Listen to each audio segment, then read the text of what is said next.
China ने इस पे रेसिप्रोकल बेसिस पे उन्होंने भी टैरिफ बढ़ा दी है। रेसिप्रोकल तो नहीं है लेकिन रिटेलिएट किया जी सर।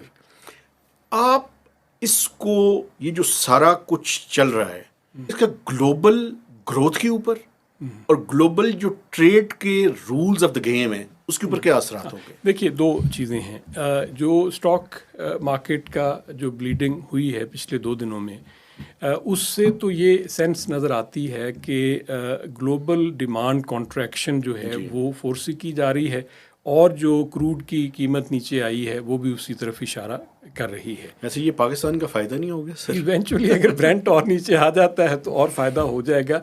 ये ग्लोबल इम्पैक्ट डिमांड के हवाले से अभी सर्विसेज का रोल सामने नहीं आया है।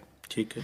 अब अगर आप बोथ इंडिया और चाइना और ईयू में देख लें तो अपेरेंटली अमेरिकन्स कह रहे हैं कि जी इम्बैलेंस है, लेकिन if you factor in the services then imbalance reduces massively in all the 3 cases.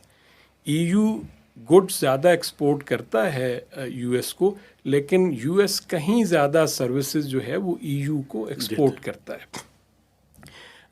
Same is with India also. India का $50 बिलियन का ट्रेड डेफिसिट है गुड्स में, लेकिन इंडिया जो है $30 बिलियन प्लस की सर्विसेज यूएस से इंपोर्ट करता है जी। अब नाउ अगर रिटेलिएशन में सर उनकी आईटी की जो है वो 60 बिलियन, वो 60 बिलियन है। तो वो आप यूँ कहिए कि वो 60 बिलियन है, लेकिन उस आईटी की एक्सपोर्ट में अमेरिकन कंपनीज का अपना रोल बहुत ज़्यादा है। ठीक है। देखिए, ये भी एक देखने वाला है ना कि आप नेट वैल्यू एडेड आपकी इकोनॉमी में अगर आप अमेरिकन कंपनीज के साथ पार्टनरशिप करके अमेरिका को एक्सपोर्ट कर रहे हैं तो वो सारा वैल्यू एडेड लोकल मैन्युफैक्चरिंग का आपके मुल्क के अंदर नहीं रहेगा, कुछ वापस भी चला जाएगा। इसीलिए तो आप यूँ कहिए कि जी एप्पल के शेयर जो हैं वो बहुत ज़्यादा मैसिवली हिट भी हुए हैं।